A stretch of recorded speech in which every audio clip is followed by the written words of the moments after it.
Alrighty, good morning, good afternoon, good evening, YouTube preppers, prepping outside the box. It's Josh, and we've got another Daily Go-A.T, our March 1st Daily Go. We're going to go over something that hopefully is beneficial to some if they're ever having issues with this, and we're going to be looking at a couple of varieties of holsters and things like that for a sidearm, for handgun, whatever you want to call it.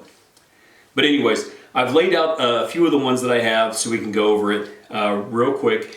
And things that you need to consider when you're getting one. I do highly recommend you get more than one style holster. There's different occasions and reasons, seasons, and things like that that would call for different sizes or different holsters. Also, of course, if you do any modifications to your firearm, a lot of times you'll have to modify and get different holsters, right? So let's get into it real quick.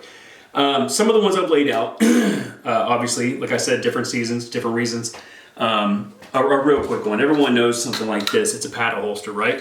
It's an easy slip-on, slip-off outside the waistband holster. It's got a locking system on it and everything like that. I know a lot of people hate these.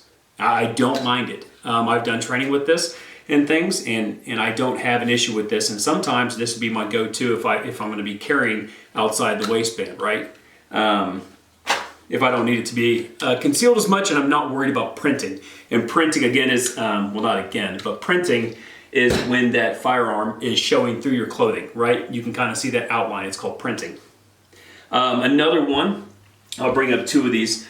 Of course, you got your Kydex holsters, right? These are inside the waistband holsters, and they were previously modified. This one still works for me. This one does not because it's been capped off, and that's something you kind of look at when you're picking out a holster. This one, being open nose like that, is going to allow me to do things for muzzle brakes, compensators, whatever I'm going to be putting on the end of it. Or if I'm just running my threaded barrel or anything like that, it's not going to get, caught up. So there is a difference. Leather, Kydex. Think about the seasons. Think about leather against your skin in the summer. Think about just a simple Kydex, which can be a little bit lighter, obviously, and not as, well, it doesn't get as hot and things like that for me, right? I don't sweat as much with this as I would with this. Now, there is a difference when you're looking at things like this. This is a crossbreed holster, right? Attaches to the belt on the inside, so it goes against your skin. Obviously, it's not something you want to wear in the summer. If you look at it, it's a giant leather pad. They are very, very comfortable.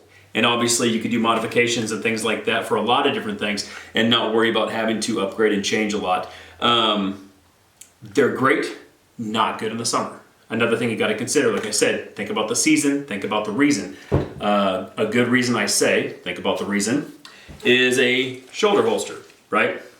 Something you can put on, obviously it goes underneath your arm, and you can have ones that have the magazine pouches and everything on the opposite side. So think about dress, think about what you're doing. If you want to carry all the time, which a lot of people do, think about where you're going, what you're doing, what you're wearing. If I'm wearing sweats and things like that, I can throw on an easy, inside the waistband holster and just keep my drawstring tight. And I can wear that out if I'm just going to be strolling around or whatever. Crossbeat for the, the colder seasons if I want something that's a little more comfortable, and then outside the waistband. But for the shoulder holster that we're talking about, think about if you're dressing up nice. If you're in a suit, if you're going to an event or something like that where you have to be dressed nice. Think about what you have. You don't want to sit there and have it outside the waistband. I mean, you can. If you're more comfortable with that, you're more comfortable. But you don't want an outside the waistband holster or something like that. You want something a little more comfortable, a little more concealed inside your jacket. You can go for something like that. Now, always consider where it's going to be at. Whether you're carrying an appendix, 3 o'clock, 4 o'clock, wherever, 2 o'clock, wherever you're going to carry it. A lot of these, your decision is going to change depending on your body type. If you're a little bit more of a heftier person, and there's nothing against that if you're happy, right? But if you're a little more of a heavier person, you got to consider things that are going to be pinching into that side, extra body you got there. So when you're putting something on an inside the waistband holster, and you've got a full size of whatever it is, just know that stuff's going to be pinching in there. So consider that as well. Your body type, the season, the reason, right? And just overall comfort.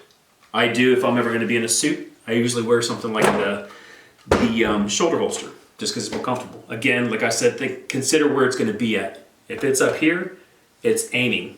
You know what I mean?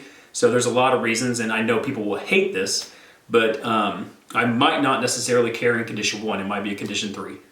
There's just reasons. I get kids that crawl over me and things like that, and 6-year-olds, do 6-year-old things.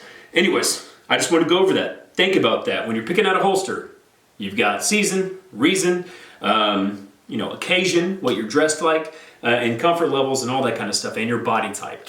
Just put all those together and then piece out. And remember also, consider what you're going to have to do if you ever do modifications. You know what I mean?